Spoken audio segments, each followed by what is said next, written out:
first time I've used Zoom this as well, like, so if anything goes wrong, Yeah, well, I'm used to Skype.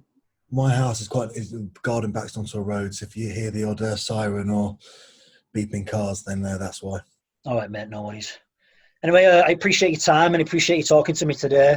What have you been up to? Well, obviously not much considering the whole isolation problem, but yeah, like, I'm trying to take the positives where I can. Launched a company sort of last year, Reva, and sort of on the 2 or 3 weeks before we launch, so that is pretty manic. And a lot of the things, because it's an app we're building, a lot of the stuff we can do is all stuff on the computer, and sort of we can do through Zoom calls and everything like that that's involved in the process. So Yeah, I've been working really hard. Yeah, we've at times actually not had enough hours in the day.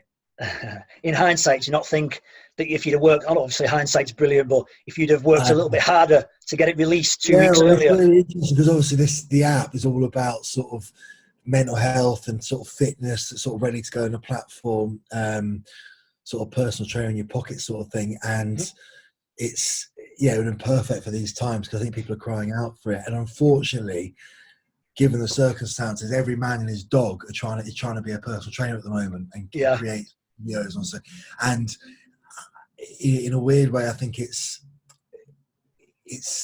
made sort of personal trainer even worse as a term, because there's so many people putting such crap out there that it's demonizing the industry a little bit. And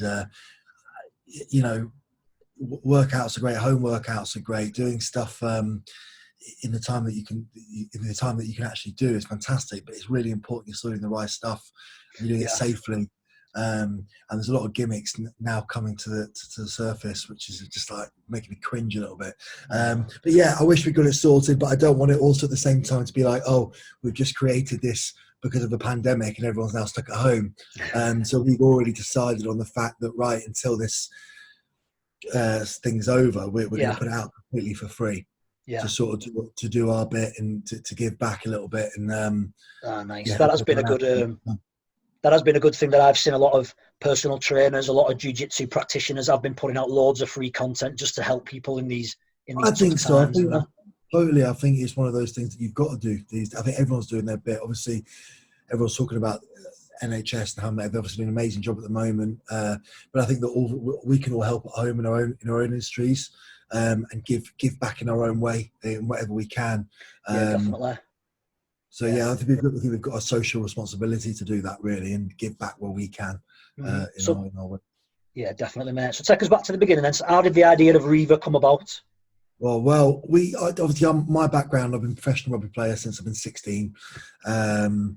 And unfortunately, I broke my neck about a year ago now. I had an operation. I basically had 2 discs replaced in my neck. It just started off with a few nerve problems, getting kind of a little bit pains here and there. But all rugby players have pains. Was that from a tackle then that you broke your neck? No, I think it's just wear and tear over years. Predominantly, it's basically just kind of putting pressure on nerves and never really getting checked. Getting banged every week. It's part of the job. I think there's a lot of players that suffer with it, probably are suffering with it, are on the brink. And it just so happened that sort of these bony calcifications that were growing on my spine happened to impede the nerve in the wrong place. And then one dodgy tackle was one too many. That's it. It's just a bit of bad luck, really. Yeah. But yeah, obviously it completely ruined my life. It was amazing. It was like, I didn't realise the impact that not having rugby in my life would do. And I think that the only way I can describe it is essentially like a process of mourning, because I believe that as a rugby player, your identity becomes Jamie the rugby player. Yeah. Whether it's family, friends, you know, the first thing when people talk to you about is rugby. And from being a young age, you kind of gain your self-respect from how well you're performing and how good you are as a rugby player. That's you have to be completely addicted to and throw sort of your whole life.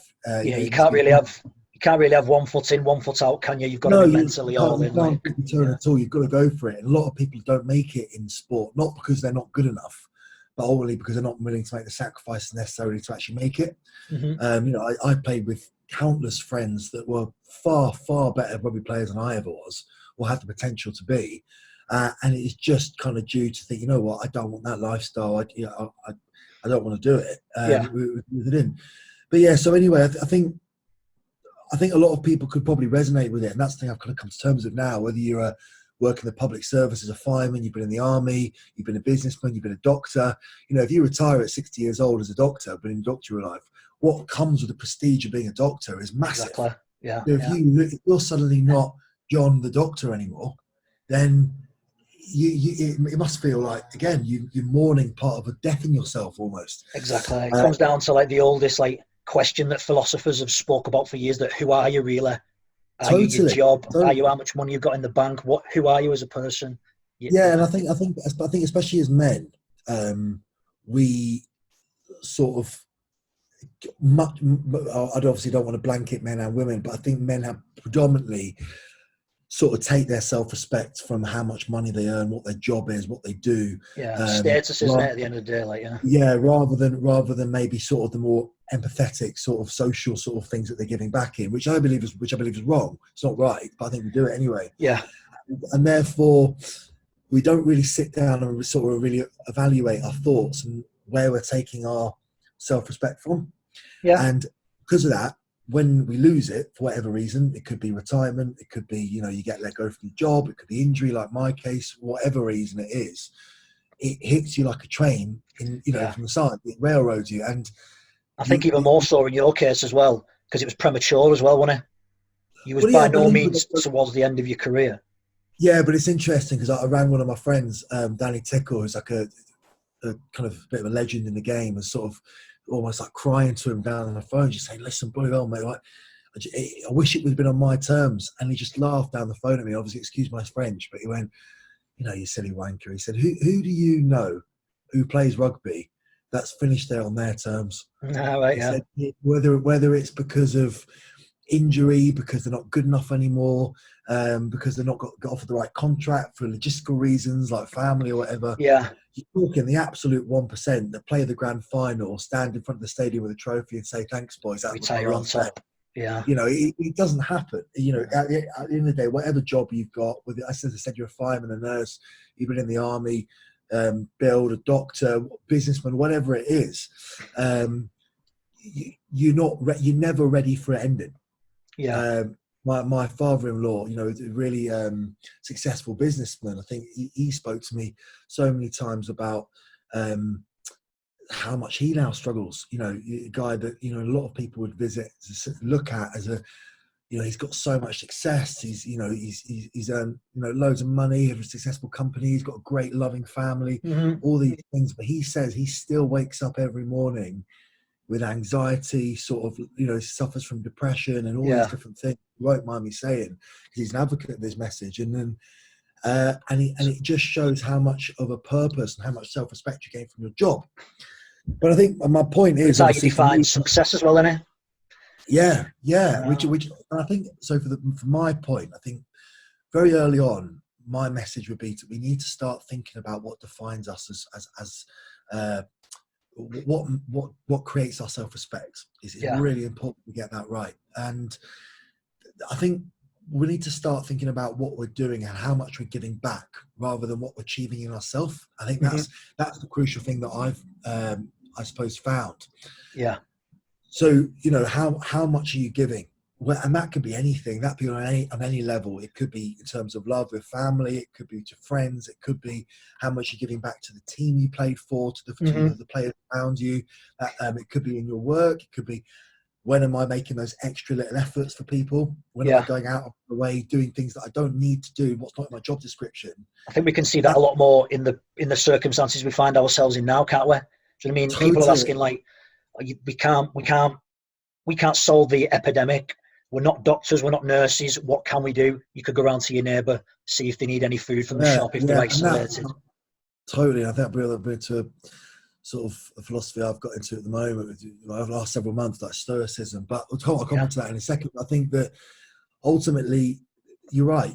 And I think what people forget is that if you start taking your self-respect from what you're giving in life, then naturally the things you want, you get closer to anyway. So for example, in rugby, let's say, if I didn't do this is where I think I went wrong a little bit. If I was to have my time again and I was to pride myself on not necessarily how well I played at the weekend, but how much I had done in that week for the players that I was playing with.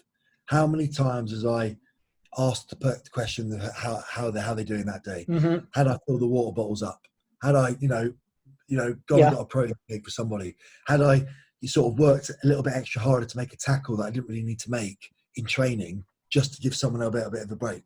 And I think all these incremental efforts of the sort of selflessness, if I had done, I believe would have spiraled this positive sort of blanket in which I would have naturally had a better game at the weekend anyway. Not because the players would have wanted to work harder for me around me. Yeah, you put that positive energy out there, aren't you? So you get it back, don't you? Those vibrations, I think the coaches would have seen. I don't think those sort of actions go unnoticed, and they would have thought, you know what, you didn't have the best game at the weekend, but actually the way you applied yourself throughout the week, I've noticed that this guy, and this guy have actually mentioned how brilliant, how positive you've been in our team. Yeah. Therefore, even though you've not had your best game, I'm still going to play you at the weekend. Yeah. And I think. Did you notice anybody else doing that? Looking back, did you? Yeah, I did. Notice other people doing that? Yeah, I did. Little ones, and you know what? They were the same players in the team every week. Mm-hmm. And my first reaction to those players, looking back from a very sort of self-absorbed mindset, was he was shit at the weekend. He wasn't. How was he playing? Yeah. And actually, from sort of an older head now and more kind of an objective perspective, I'm thinking he was the same bloke who made me a cup of coffee. He was the same bloke who was being accountable for everything. If there was a video I saw him make a mistake, he would never be the one that put his hand up and said, that wasn't me, or that blaming someone else. Mm-hmm. He was always that person, maybe always putting the gym equipment away. Whereas when we were a bit tired, I might leave the dumbbell out. And, obviously I don't want to name names, but it's not a coincidence now looking back that those players are the ones that played every week. It's not a coincidence that they're the players that not necessarily you could now say are the best players to play the game, but they're still the players that have played international. Mm-hmm, they're the ones that no one's got a bad word to say against. And when you talk about like percentages in it, they were going that extra percentage just to, even if it's down to putting that dumbbell away or making a cup of coffee, the extra percentage that tiny little incremental things that that actually aspire to be this, make them the man they are. And if you ask anyone about those blokes, I've got the guys I've got in my head that are those people that did those things,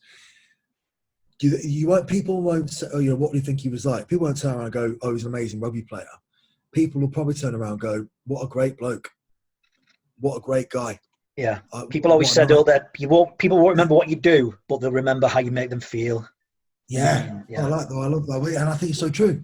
And I think in a team sport, being good at your sport only goes a certain way.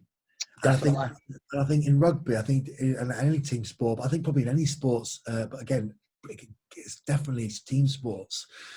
You look at Leicester City in football, like a few seasons ago, how well they didn't have the best players.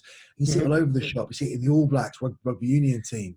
Where their philosophy is, I need to make sure that not I want to be the best player every week, but when I receive my All Blacks jersey, when I give it back for whatever reason, when the next player takes it off me, I want to make sure that jersey is in a better condition than when I left it. And that sort of culture is good philosophy. Philosophy. I'm not picking these blokes because they're the best every week, but I'm picking these blokes because they're the best blokes. And naturally, the rugby will be a byproduct of that. Just holding yourself to a higher standard, isn't it? In life, in general, rather than the sport you find yourself in, the job. This is it, and obviously we're talking about sport now, but I believe that can transfer into business. I believe that how you look at, my fiance, she's got her own company and she preaches the same thing in a few sort of business groups and things like that, and it is something that's massively a bit of a turn. I think as the best businesses around at the moment and the most successful companies have got amazing cultures. And they're really tight knit families, and they're They're people that are willing to go out their way for each other and inspire each other and help each other out, do these little efforts. Again, the little coffees, how are you? And being made to feel in a happy place and a supported place. And it's the word you use then as culture. I think that's an important word. And the culture that you create within your business or your team or whatever it is, the culture, it's a great word. And that's the foundation. I think ultimately, if you get that right, whatever business you're in, you're going to be more successful.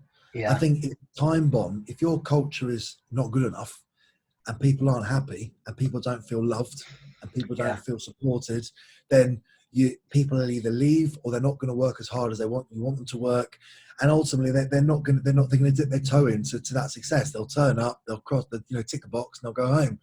Definitely. And you want people in any business and any job to be good and to be loved and to be happy and supported, but ultimately that starts always from the top.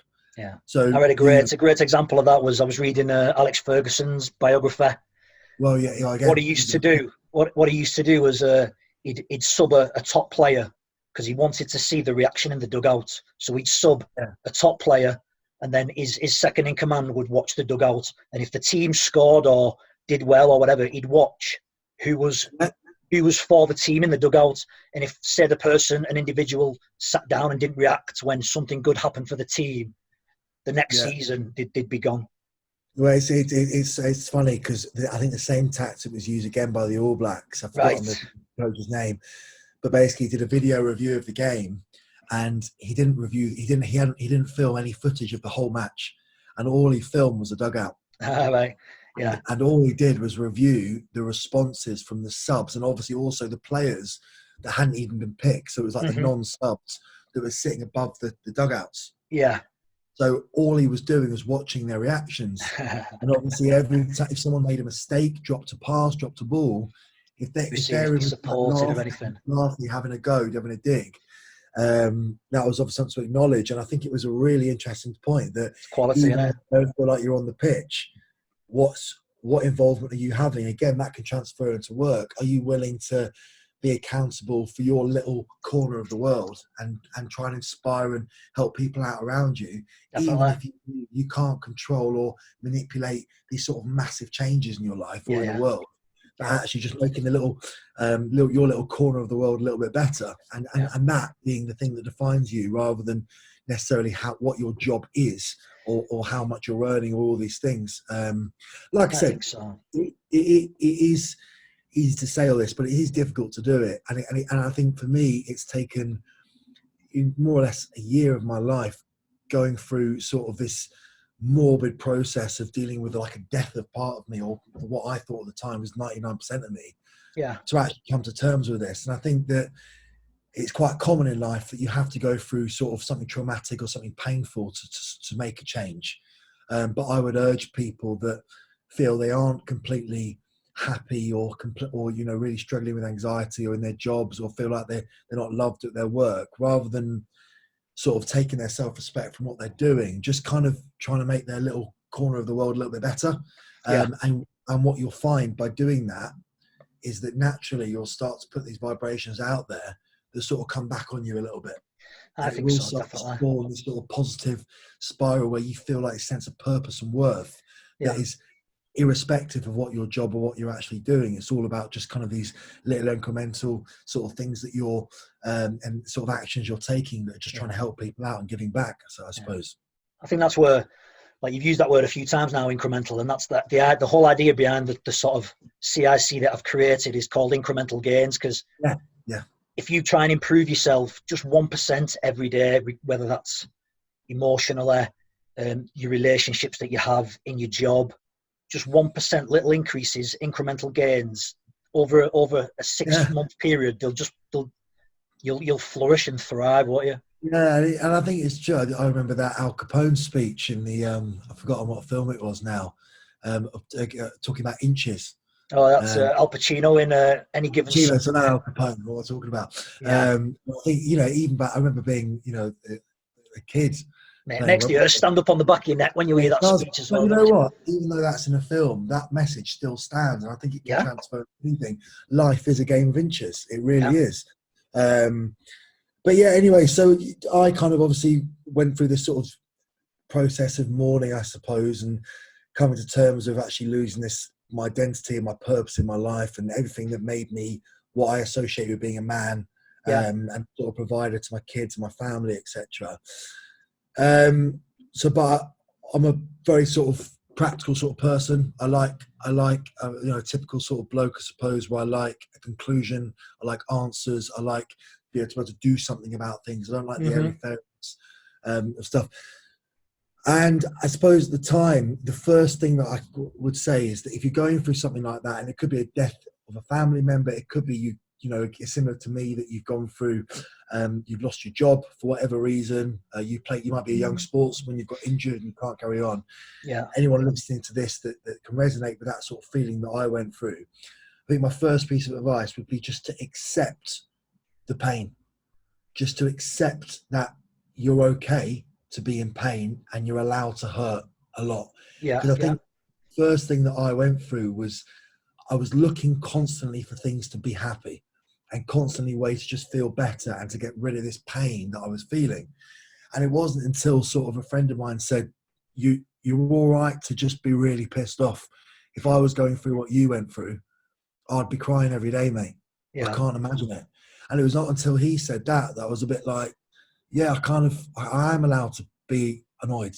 And I think that was the sort of first stepping stone in the process to getting better, that thought, yeah, I'm allowed to cause pain. And I think sort of my first piece of advice to anyone who's sort of going through that thing is you are allowed to be absolutely gutted, devastated, feel like your life is over, feel like everything in your body hurts, feel like you're just never going to be happy again. All of these feelings are completely natural and normal. And just admitting that to yourself will be a huge weight off your shoulders. Because it's a very, I know you mentioned it before, but a very stoic way of going about it, in it being objective and just accepting the situation that you're in, and allowing yourself just to be in pain. Like we're humans. Like the thing that makes us human is being able to love, be able to feel emotion, be able to have pleasure, have pain. All these things. It's all part of the same process. We're here on a bit of a holiday, you know, for 100 years if we're lucky, and you know, we have to just accept that what comes, all the good bits, is going to be some really horrific bad bits as well. And you know, life isn't fair. Some of us are a hell of a lot more lucky than other people. People in this world, in our country, you know, in sort of the first world, are a lot luckier than other people.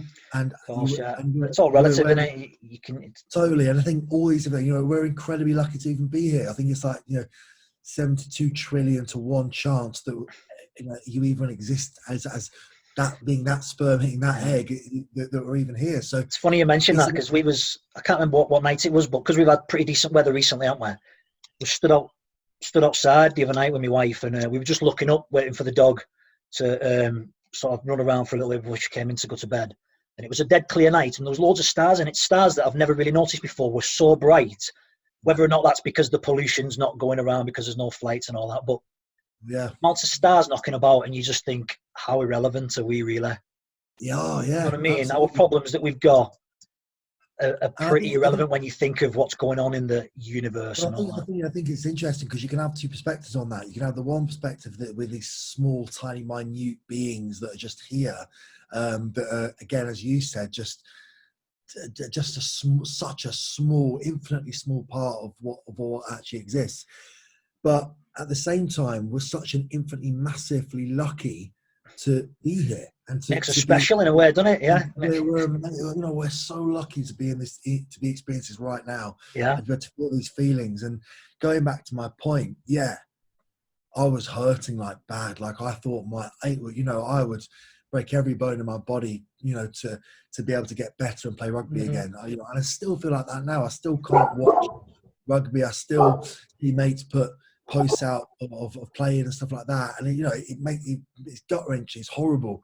And what I give to that, but again, the first phase, and I think there'll be other people again, people that have retired, people who've had jobs, that can all say the same thing. They wish that they could have that business again. They, you know, speaking about my father-in-law, he wishes he could experience the bill, you know, growing that business again and selling it and having all that sort of process and that thing.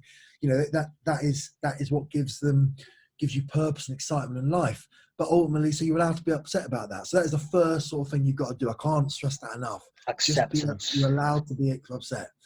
So what's next? Well, for me, people obviously talk a lot about trying to be motivated to get better and to kind of do things to breed positivity.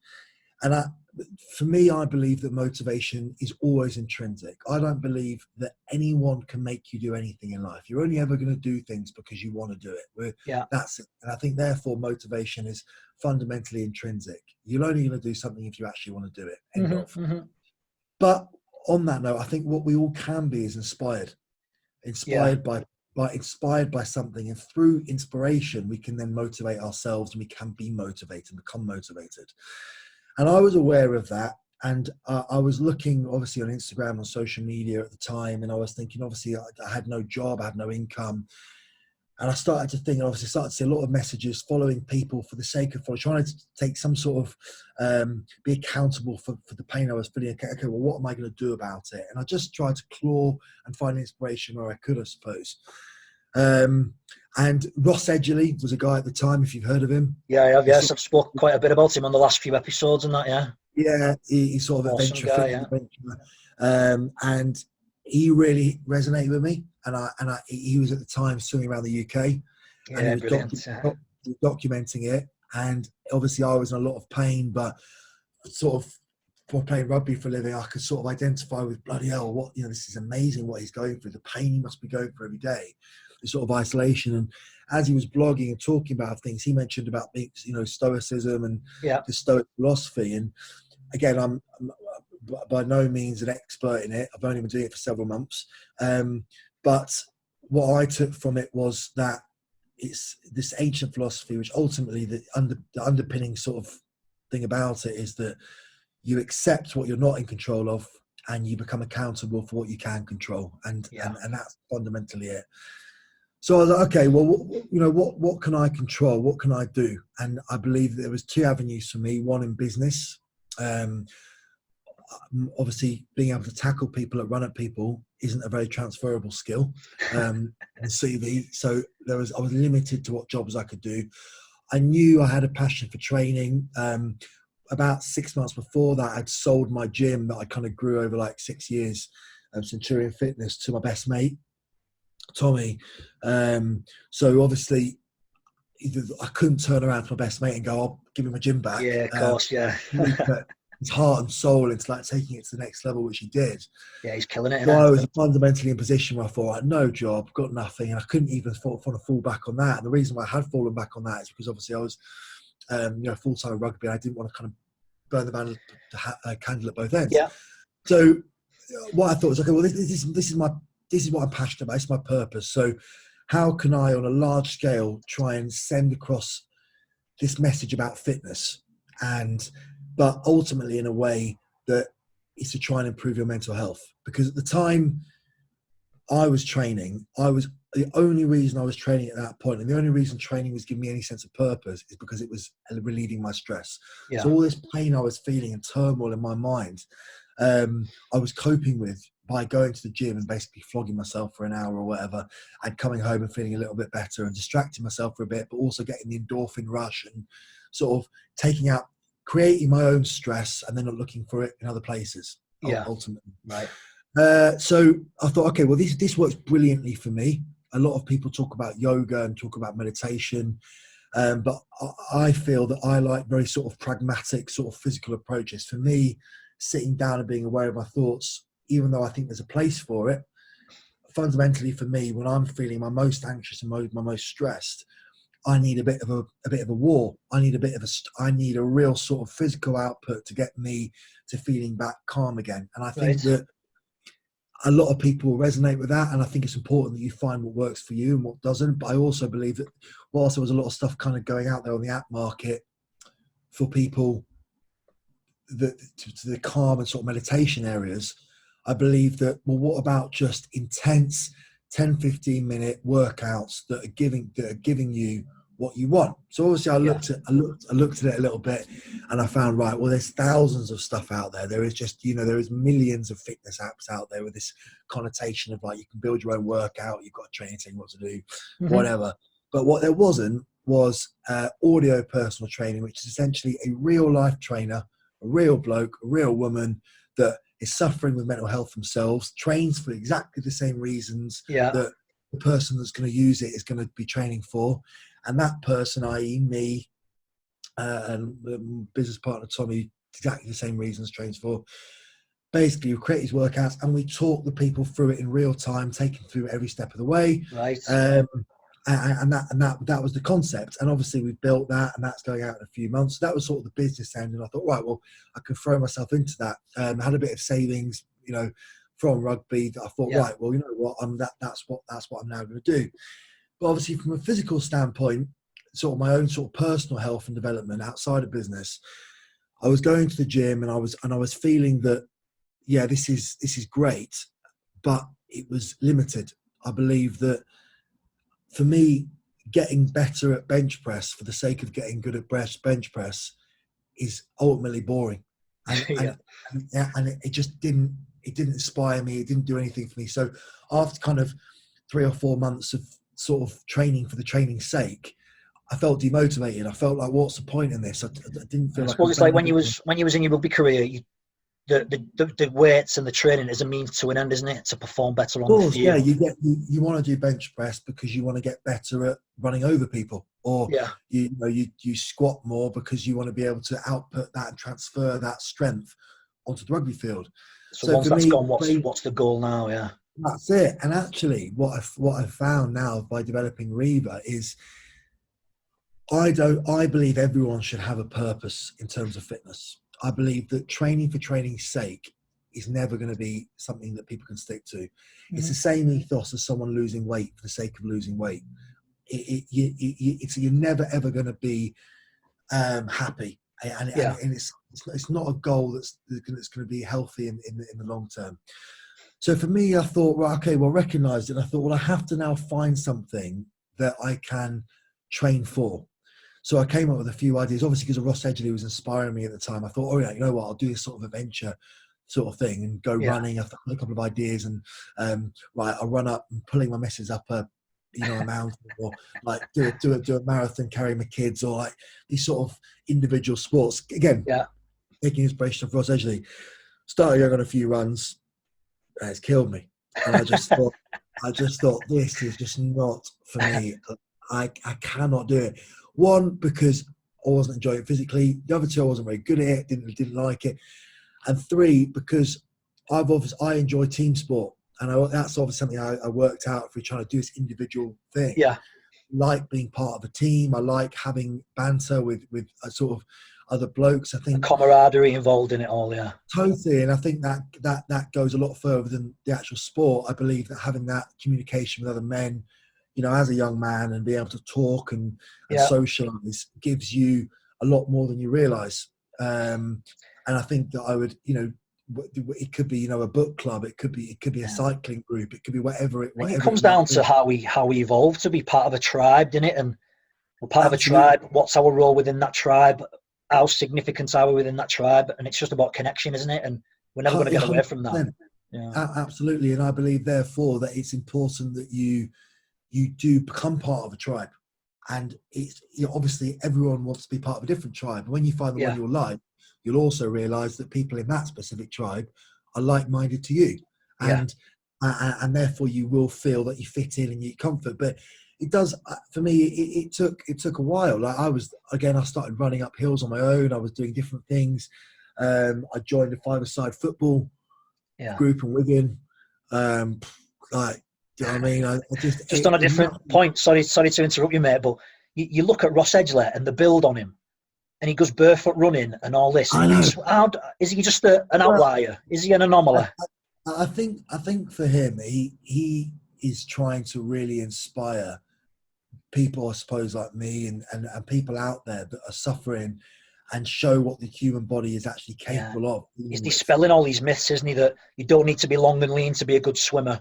He self-admits that he's built like a little hobbit, but he's and ultimately, like the art of resilience, which is one of his books. I think he's written, becoming resilient in your mindset, and it is so crucial. And it being able to be like that transfers so much into other things in your life, which at the time you don't realize until it actually starts influencing it.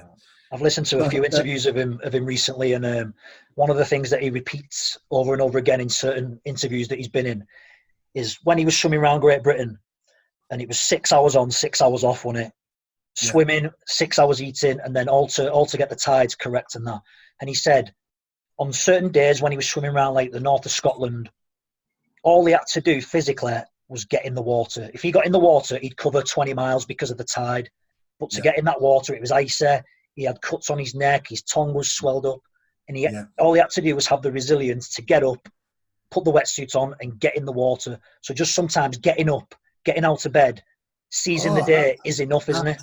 Absolutely. And I think that's his main point. Like, obviously, he's doing it on this absolute top level to inspire people. But his message, I believe, is for people that, just putting your trainers on and getting in the car and going to the gym is a huge hurdle. That is getting in the water. That is that same when you're on those that really depressed day where you don't want to wake up, you don't want to face life. Just getting up and making your bed is the start. That again, that's getting in the water. And I think and I think asking yourself is a good way of being, affirmating your self-respect and building self-confidence we talked about initially. How many times are you stepping in the water today? How many times have I stepped in the water? How many times have I really not wanted to do something but just done it anyway? And the more you do that, the more you put yourself in the deep end in life, the better you get. Definitely. The difficulty is, as I always preach, kind of personal training for the last 10 years or so, when you're in good nick and you're feeling fit, it's easy to go to the gym. The hardest part to go to the gym is when you've not trained in 4 months, you're overweight and you're not feeling healthy. It is incredibly difficult at that point in your life to actually get in the water. And I think that people often have this misconception that it's much harder. Well, you're unfit. You've been eating healthy. Why don't you want to go to the gym? Just go. You can see you're unhealthy. You can see you're overweight, which they're completely missing the point. That person is so much harder. It's infinitely hard for that person than the person who's feeling fantastic, who's probably already trained twice that day, who's eating his macros and tracked his macros. For that person, it's easy because he's got so much confidence in what he does. Yeah, and he's built momentum as well, haven't they? They've built that momentum that they just keep building on it. So how do you start to get the other side of the coin? Those people who haven't trained for ages, how do you get them back into it then? So as I said, first thing is you accept that you're feeling this pain. So I think this pain can be transferred over to someone in that exact scenario, sitting on the sofa, feeling like, oh my God, I'm 4 months, done nothing. I feel horrific. But I just haven't got the confidence at all to do anything about it. What do I do? Well, first thing you accept that you're allowed to feel really painful about that. You're allowed to be really upset in that situation, and you're allowed to feel gutted. You can feel all those things. I think it's important. That's the first thing you have to do. You have to accept it. Second thing is you have to look for inspiration. So you have to be inspired by something, because ultimately the only reason you're ever going to go to the gym or go and do a hobby or join a physical tribe, I'll call it, is because you're inspired to actually go and do it in the first place. Yeah. So I would then social media has a negative connotation for a lot of reasons these days, but actually it can do a lot of good. If you start going on social media, and even from that couch that you're sitting on being upset, start searching in your local area for hobbies, for sports, or you start reaching out to people and you're making an effort and you make those sort of dip your toe in by actually putting a status on Facebook. It might be, you know what, I feel awful. I really want to train. I really want to start something new and do something. Is there anyone out there that can help me or give me some advice? Yeah. Now, what you will be surprised with is that strangers in life will give more to you than sometimes your best mates will. And if you put something like that status out on Facebook, you'll probably get at least 3 or 4 comments that are saying, it might be a table tennis club, it might be a gym, it might be a jiu-jitsu club, it might be wherever. They go, yeah, I've got this. Why don't you come down and try it? And just from building those connections and reaching out, with a bit of an olive branch, you will straight away sort of allow people to gravitate towards you that will start helping you and providing ladders to get out of this hole that you're already in. Yeah. But trying to scramble out of this hole on your own is going to be incredibly difficult. So my point is, you have to look to be inspired. And that's not just going to come. You have to actively try to find inspiration. Yeah.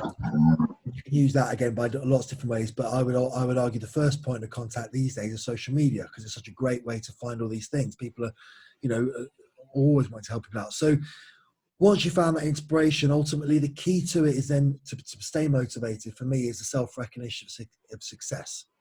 So, I think the best way to kind of describe it is my personal experience. So obviously I was finding I'd been to this five-a-side football club. I'd do all these mad things that I just hated doing. Yeah. And a few of my friends had mentioned jiu-jitsu. I'd never done it before. I turned up to your place, obviously Gracie Bauer and Leigh, and for an hour I felt like I was in a tumble dryer. We'll have to edit that because it's Roger Gracie. Roger Gracie and Leigh. It's all right, mate. And sorry, mate. And I felt like I was in a tumble dryer for an hour, and I felt like I had always accredited myself with thought, you know what, I'm a rugby player, I'm a bit of a, I'm strong, I'm physical, I'm fit. Yeah. I compare to most blokes out there, and sort of pride myself on that physicality and fitness. And that, as I said before, was sort of what I kind of identified as being masculine and being manly, which obviously has changed now. But I turned up to this session, and dads twice my age and boys half my age were wrapping me in knots and taking the piss out of me, and it was probably the most humbling experience of my life. Beautiful thing, isn't it? And yeah, absolutely. And I just thought, this is absolutely incredible. And some people might listen to that and go, how is that incredible? And some people will go, I absolutely know what you mean, and it was brilliant. And I think that you're either that way inclined or that way inclined. And I'm not expecting jiu-jitsu for everyone, but for people that it will change your life. Ultimately, not on a physical level, not just on a physical level, sorry, but also on a mental level, because I then suddenly found I am now at a starting block again in my life. I've got this sort of white belt mentality, which I love, which is determined jiu-jitsu, where I'm on the start of a journey again. And I was still in pain from rugby. I still am. I still hate it. But suddenly I'd find a tribe of men that from all walks of life, different ages, different abilities, that were kind, that were showing me love, that had no ego, that all were about just getting better and kind of fulfilling this human desire and need to become better. Yeah, definitely. And for me, that was sort of such a sort of changed mindset for me. It was like, wow, this is now thing. I think everyone will find their thing. But just as I did, you've got to look for it. It's not going to come. Definitely. It takes the running up the mountain and hating out yourself and turning up to the five-a-side football to then realise they're not for you. But if I hadn't have done those things, I would never have turned up to the jiu-jitsu session. I would have just stayed on the sofa. Feeling sorry for myself. Ultimately, I found my inspiration, but my point being that the inspiration, after you've accepted that you're in a pain for whatever reason, lack of job, feeling unfit, feeling unhealthy, whatever it might be, your life's not just going to change. Once you've accepted that you're in a pain, your way of, in this stoic approach, taking control of what you can control, whilst being aware of the uncontrollable that's causing you pain, is actively seeking inspiration. And once you're inspired, you will become motivated. Because for me, I tried to inspire myself for these runs, going to the five-a-side football, doing these other things. And ultimately, I wasn't motivated. I didn't go back because it didn't inspire me. I turned up to a jiu-jitsu session. For me, I was hooked. I was inspired straight away.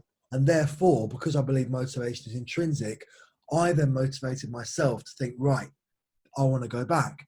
And then suddenly you start going. And then again, what I'll come on to my point is then, how do I continue with that? Well, for me, motivation, I think this is a quote from Tony Robbins. The key to motivation is a self-recognition of success. And what obviously that means is that if you can see that the efforts you're applying to something is having a result that you can actually personally recognize, then you'll keep making more of the effort to get more of the same result. If you can't see that the efforts you're applying to something is having a result that you can actually recognize, then why would you be motivated to continue making more effort to do it? So now going back to your point before then, so you've got a reason to go to the gym and train because you want to maybe get better at jiu-jitsu. That's your reason now. Yeah. So I'm on my kind of start line. I've been inspired to start this, I suppose, this long journey, this race, or this new path. And right from the get-go, all I'm focusing on then is, okay, well, what's my first step? And obviously, because it's something so new, I found that I kind of got better quite quickly. That very, very quickly slowed down after about a month. And I realised how you reached that plateau. Yeah. And anyone who's done jiu-jitsu before will absolutely resonate with what I mean by that. And I'm sure that's just going to get worse and worse. But yeah, you feel straight away, I'm getting better. I might have this little kind of move that I can do better, or I might just kind of something might fit. Or but I also found, as you quite rightly put it, is I thought, brilliant, I now can go to the gym with a reason. You know, I want to get my core stronger because I want to be able to control someone on the floor better. Okay, well, what sort of gym exercises can I be doing to come up with that? And I've actually written a program specifically for that, just because I've become so passionate, inspired by it. But as I said, my main point would be to first recognize this pain and accept it. Second, you've got to actively look for inspiration. And once you find that inspiration, you will naturally be motivated by keep going, because if you enjoy it and you like that thing, that you like being part of that tribe, then you'll notice that you start getting better as you apply the efforts, and that will keep you motivated to keep doing it. Now, I think the final point I probably would make on that whole journey, that there's sort of this umbrella overarching everything, so that 3-stage process, I suppose, is the fact that you fundamentally are a product of the people you spend time with. Yeah, definitely. And I believe, therefore, you've got to be absolutely meticulous in regards to who you choose to spend that time with. And if you are someone that is suffering right now, you know, in that state of absolute turmoil and pain, and you just don't want to be here, or you just feel like, what is the point? Or you're hurting because it's like a job, whatever, just look around you straight away. And look around you. Who are these people around me in my life? And it might be people that you can't change. It might be people that, you know, might be someone you live with you can't change. You might not have actually control over that. But it's important you just first of all recognize who those people are. Are they happy people? Are they healthy people? Are they motivated people? Are they supportive? You know, are they got a good work ethic? Are they driven? All these sort of questions you need to ask yourself, because I think again, Tony Robbins makes the point that you are sort of an average of the 5 people you spend most time with. And it's quite important, therefore, that when you're feeling this, if you do want to seek inspiration in things, or find your inspiration, I suppose, it's important that when you join this tribe that you hopefully find inspiration from, you look around you straight away and you start to think, okay, what are these people like? You might join a football club, and you find, you know what, I really like football. This is brilliant. This 5-a-side football. Gone on about it a few times. But actually, if you stop and think after a few sessions, these guys aren't very nice people, or I feel a little bit like my gut's telling me I'm not really going to get on with people. Then you need to withdraw yourself and actually be actively conscious about making a decision to kind of get away from that. So, like, again, from my experience, I sort of joined your jiu-jitsu club, Dave, and straight away I found that people were offering sort of this love, support, and friendship that was something I'd only ever experienced in certain rugby teams and certain players. And ultimately, straight away, I believe that these are people that I want to be more like. These are people that are trying to become better. Yeah, I'm, you know, people at different levels. Some people have got, you know, purple belts, blue belts, been doing it for 2-3 years. Some people have only been doing it for a few weeks.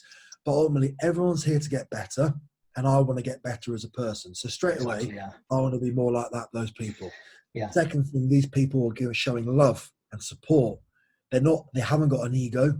They're not acting this sort of manly, sort of brutal sort of mindsets, which I suppose that I've fallen into this chasm of trying to identify myself as a man through those sort of personality traits. And these sort of blokes that I was hanging around with in the jiu-jitsu club were very much different, much more humble, no ego. What was your mindset going into it? What did you think it was going to be like?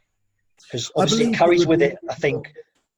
Go on, sorry. I believe it much more confrontational.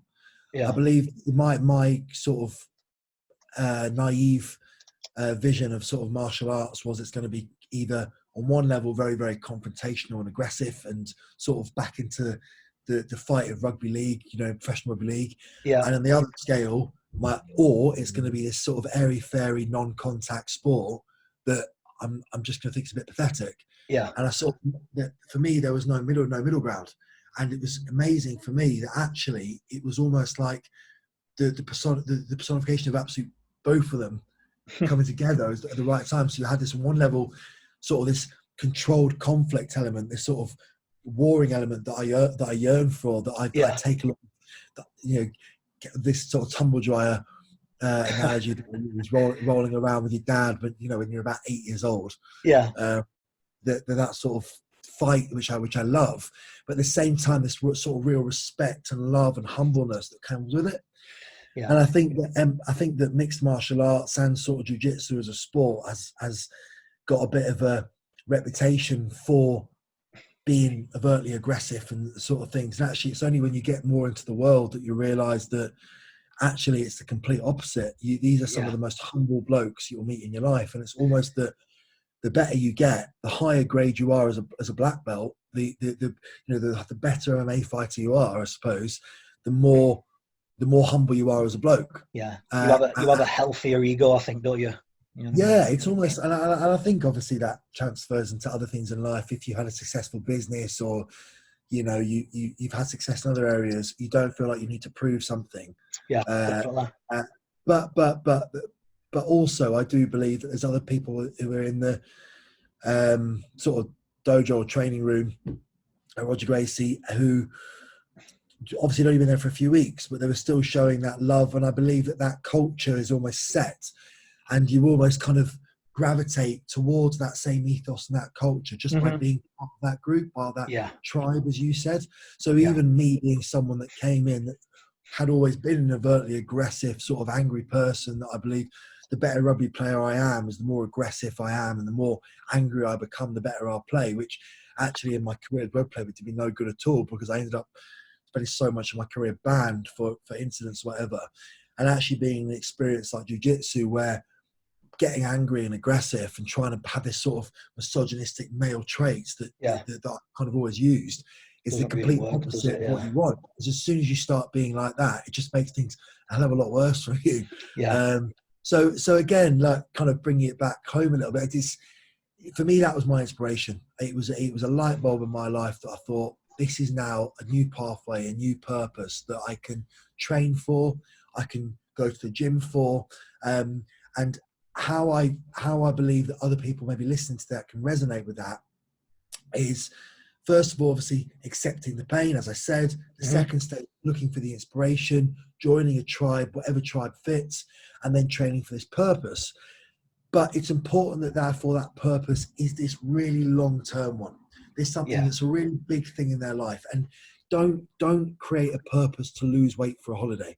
Don't create a purpose as I want to be, lose a few pounds over the next month, because it's a weak purpose. You know what? It's like you said before, you were talking about the intrinsic reasons, doing it for holidays and stuff like that. It's all extrinsic in it. So people look at you and go, "Oh, you look good," or "You look like you've lost weight." That's an extrinsic part of motivation, isn't it? And you need to find something that really in your soul, in your gut, that has this like fire. Like, I love this, and I think I want to use the word love, because I think it's so important.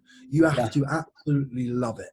And I promise you out there that it might be cycling, it might be jiu-jitsu, it might be bowls, it might be table tennis. There will be some form of physical activity that you do, or it might be some sort of hobby that you do. It could be a book club, it could be anything, where you join a tribe of people that are like-minded, where you find inspiration and you have this deep love for what you're doing every week and what you're doing multiple times a week. And at that point, once you've been inspired to that level, motivation, you don't have to worry about it anymore, because you will naturally be motivated to do it because you'll love to do it. It's like asking, should I be motivated to love my wife? Should I be motivated to love my children? Should I be motivated? It's a useless word, because ultimately you love your children and you're inspired to love them by being their father or being a partner. And therefore, the reason why you show love is not because you're trying to motivate yourself to do it. It's just because you want to do it. Yeah, of course. And ultimately that's why you're doing it. So therefore you have to almost fall in love with the process. And and falling in love with that process, whatever it is what will keep you motivated, just by falling in love with it.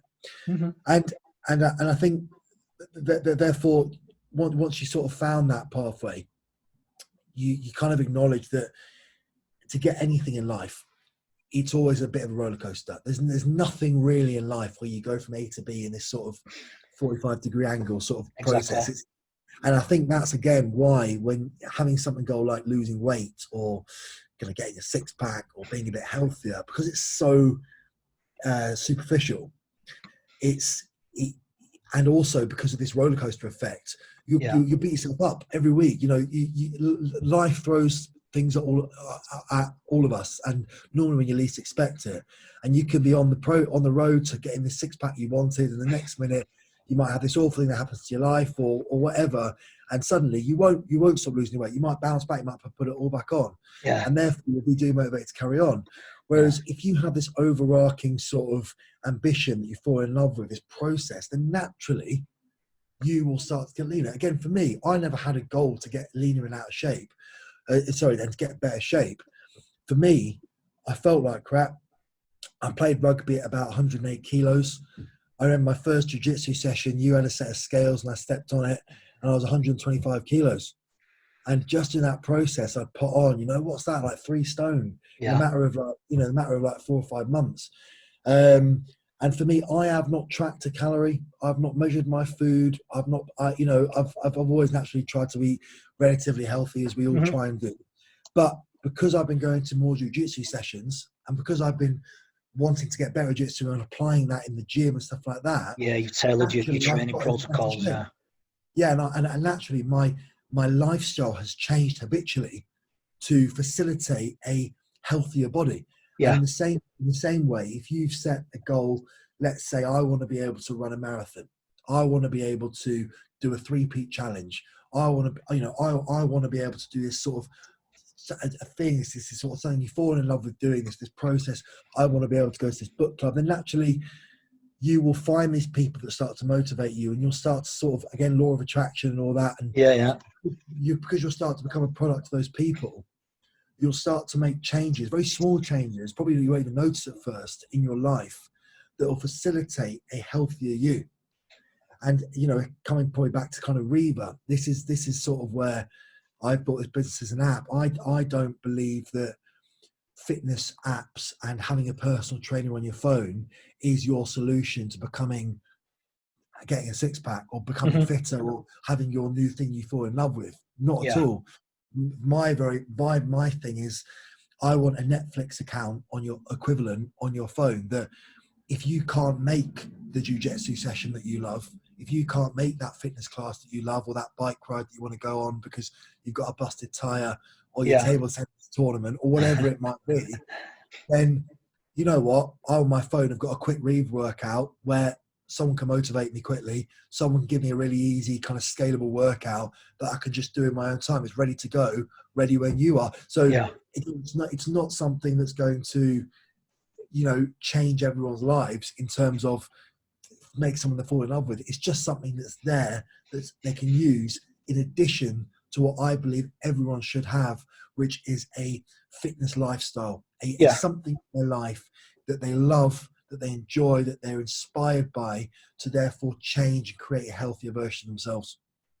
Definitely, mate. Well said. I think an important point that I want to pick up on is when you're talking about people searching for their inspiration, a lot of that is going to take people to get out their comfort zones and not rely on things that are just around the corner or on the same streets. You've got to get out there and almost face adversity, get out your comfort zone, be prepared to fail and not be good at things in order to find stuff that you're really passionate about. And I'll tell you what, it is difficult. It is absolutely, it's, again, taking myself as an example, walking into a jiu-jitsu room thinking that I've that I'm strong, thinking that I'm fit, and being ultimately taken the mick out of by people that on the street I would look at and think, wow, I'm way stronger than these guys. I could, and actually, almost be completely humbled by it is a strange experience, and there is a part of it that is really horrible. It's really it's a sour taste in your mouth that you have to come to terms with. But this sort of, it relieves so much anxiety when you actually go through it. And I think, going back to that Ross Edgerly point, sort of the hardest part, as you said, is just getting in the water. Getting in the water, definitely. Yeah. And I think that's kind of a bit of a quote of the day, because getting in the water for a lot of people, well, for all of us, is the hardest part. Yeah. I always said to people, when you get a few people at jiu-jitsu class and stuff, and they might be like, oh, I nearly never came tonight, or I got home from work and I was on the couch and I nearly never made it to jiu-jitsu. It's a drive to Leigh or whatever, like, I nearly never made it. But I always said to people that you'll regret not coming, but if you turn up, you'll never regret coming. Once you leave the jiu-jitsu class at the end, you'll never regret that you turned up and trained. But if you don't turn up in the first place, you will regret that. Yeah. Absolutely, I completely agree with that. As I said, I think some people, there will be people that turn to jiu-jitsu session and say, you know what, I enjoyed it, but it's probably not for me. I didn't feel like it really resonate with me. But there, I think a much larger percentage will go and think, wow, this is brilliant. This is really everyone should do jiu-jitsu. And I believe not just because of a physical reason, but actually for the mental reason as well. Yeah, and definitely. I think the ability to be able to stay calm, and what jiu-jitsu does, and I suppose any martial art does in sort of kind of grappling and that especially, it puts you in a position where you're in your parasympathetic nervous system, so you're in your sort of flight or fight mode. You do get in situations where you believe on this sort of animalistic level that you're fighting for your life. You're trying to escape. Yeah, someone on top of you. You're being squashed. You can't breathe. You're panicking, and it allows you to be objective and remain calm. And totally. And I think what happens is it puts you in this really stressful state, but in a very controlled way and a very loving way, as mad as that sounds. And what it teaches is it teaches you to be able to slow down and be calculated, and start taking things very methodically, and being aware of your own thoughts, and following very much a simple process to overcome a hurdle. And I think in life that there are so many times now I feel stressed, I feel overwhelmed, I feel anxious, I feel, you could be sitting in the car, someone's cut you up. It could be in a supermarket where someone's just been really rude. And rather than, going for it, you kind of sort of learn to just kind of go, okay, I'm now angry. What no, does it matter? No. How do I solve? What's my goal now? What do I want to do? I want to get my shopping and I want to be happy. Okay. All right. So I know I follow these steps. And whereas before, that sort of conversation that I just sort of had out loud with you there never existed. It was, something happened and I reacted. And that ability to actually be aware of, bring yourself out of that sort of panic state, it was something for me that has fundamentally changed my life. And I would argue that for a lot of people that, even though, again, my fiance will have a go at me because I'm trying to practice arm bars on her in isolation every night of the week. She actually says that the difference in me as a bloke, and what it's done for me, jiu-jitsu is amazing. And there's even things that we've had conversations about her bringing into her business and her work, about actually dealing with stress management and kind of breaking down her thoughts and being aware of herself, in these stressful situations specifically. It's massive, mate. I'm a big believer in the parallels from jiu-jitsu, the parallels to like mental health and real life. Like you're saying there about when you're under pressure, someone's mounting on top of you, the worst position you could probably be in, putting loads of pressure on you. If you panic and get emotional, you're going to sink pretty quickly, aren't you? Whereas if you're pragmatic and think, right, remain calm, sort me breathing out, what are the steps required to get out of this situation, and problem solve in a stressful environment, that has ramifications in, like you said, business, personal lives, relationships. Anyone 100%. can take something out of that, definitely. I mean, you're preaching to the converted, but everyone should do jiu-jitsu. But ultimately, I do think, like I said, I don't think it's just jiu-jitsu that does this for me. I think jiu-jitsu is a very good way, and I think for reasons. I think, for example, like if you're doing running, if you're a runner, if you're cyclists, you are left alone with your own thoughts for a long time, and just being alone with your own thoughts on a run, in a long kind of sort of CrossFit workout, on a long bike ride or whatever, or on a long trek, it might be, all these sorts of things, and being left with your own thoughts, I think is healthy. We're in an age now where we're constantly stimulated by technology and by screens and by people, and actually having time on your own and being aware of your own thoughts is a really important thing to do. I think that's a good segue to the predicament we find ourselves in now, where we're on lockdown.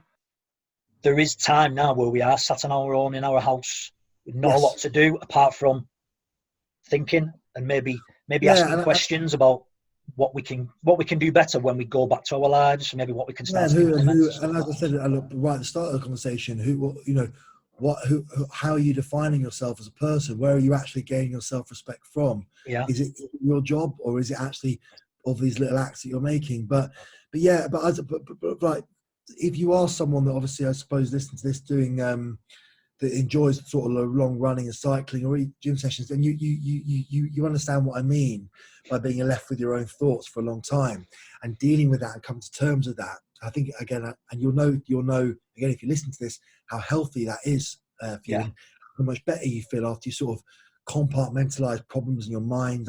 I always use the analogy like you're unraveling balls of string and you kind of putting them to their own boxes, so you can then it doesn't necessarily solve your mental problems, but it kind of just enables you to put them in specific boxes so you can then attack them and deal with things better. In a methodical way. I believe the problem with it, the only difficult part of it, I suppose, the problem with it is doing that on your own is a very difficult thing to do.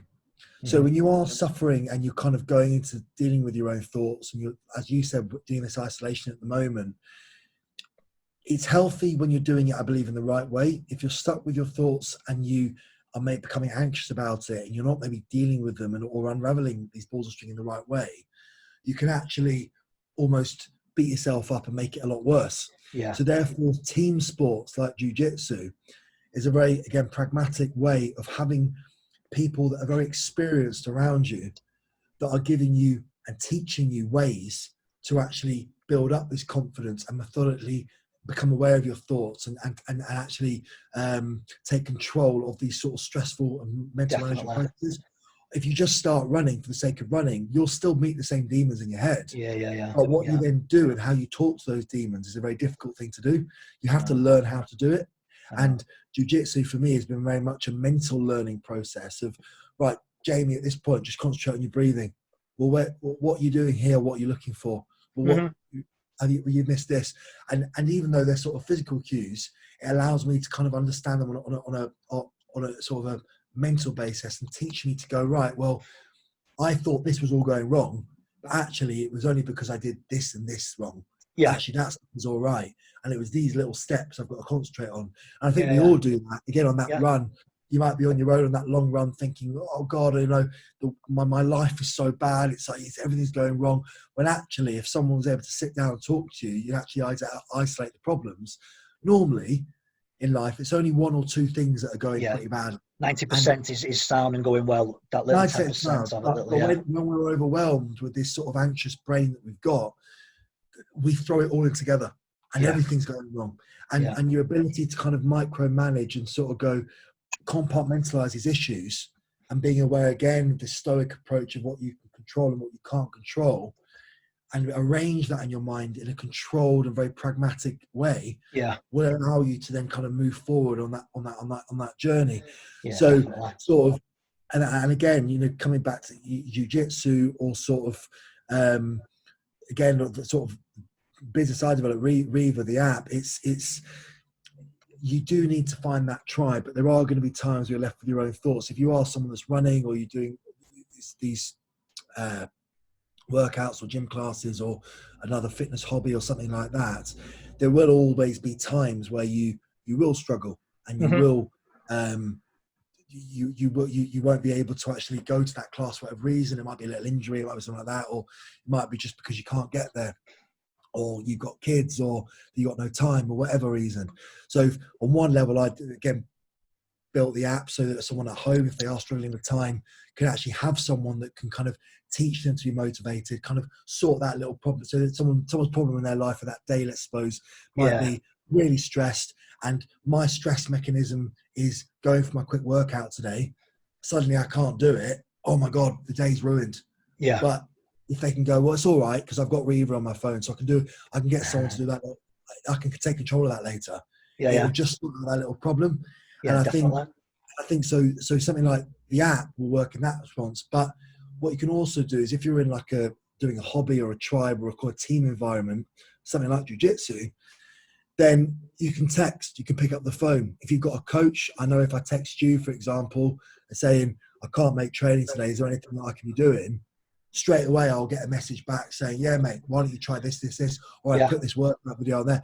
And what my point is here is, if you are a sort of an individual athlete, or if you go into a gym and you find these hobbies, you can use the people in those sort of tribes to actually support you on those sort of micromanagement losses. Yeah, nice. Yeah. So when you find that your day's going wrong because you can't do your fitness thing or whatever it is that you love, since you found the inspiration, then I know for me, if you removed my training session out of my day is going to be really bad. Yeah. If I'm not able to do my training that day, and again, I think loads of people will be able to resonate with this issue. Yeah. If you're a runner and you've not gone on your morning run, if you're a cyclist and you can't do your bike ride that day, your mental clarity for that day is gone, isn't it? If you are someone who goes to gym classes every week, and you can't go to your gym class that night, your day is your jiu-jitsu session, you are struggling. Of course. I think so many of us can resonate with that. So therefore, you've got two things. One, you need to have something like an alternative that that I can rely on this instead. Which ultimately is what I've kind of tried to create with Reva. Sort of you go to if that your normal thing isn't right. Or your other thing you can do is you can actually go into your community that you do love and seek help. Ask, what can I be doing? I can't miss what alternative, What else to do? And you know what? In these sort of kind of tribes, I know, again, 100% for jiu-jitsu, if I was to put that message out there, I know I'd be inundated with responses about things that I could be doing. Not just definitely. From the coach, but also from multiple other members and things like that. Well, you get loads of YouTube videos. Watch this, do this, try and have a go at this. And even people just turning around to you and saying, I can't train today either. How crap is it? Just people sort of resonating with your feelings and going. I think that's a big thing as well. We've not really touched on that, knowing that you're not on your own. A lot of the fears and the worries and the troubles that we have, we're not going through them in isolation. There are other people suffering the same thoughts, the same worries, same concerns. Totally. It's really important. I think it's, we're social creatures, aren't we? And I think we do yearn to kind of be loved and to be heard by people. And I think to be listened to. And sometimes when you are hurting or you've got a problem, it could be small, it could be massive, just someone listening to you and kind of going, that must be really hard. Or that must be tough. It's massive, isn't it? It's huge. And when you're on your own and you're not part of sort of a tribe, I keep saying I love that word, part of sort of this physical tribe you've been inspired by, you will be heard. There will be people that are interested in what you're interested about. I know, mate. I know. So just before we finish off, Reva, when's it out? How can people sign up to it? What can people do to get involved? So it's going to be launched next two or 3 weeks. It's basically just all the final things we're getting together. It sounds simple, building an app. That's what I thought a year ago. Not to me, it doesn't. Couldn't even figure out Zoom. No, not at all. So we're there. So that'll all come out in the next few weeks. Don't want to put a 100% date on it yet. Yeah. What I can guarantee is when it does come out, it's going to be completely free for at least 60 days. Fantastic.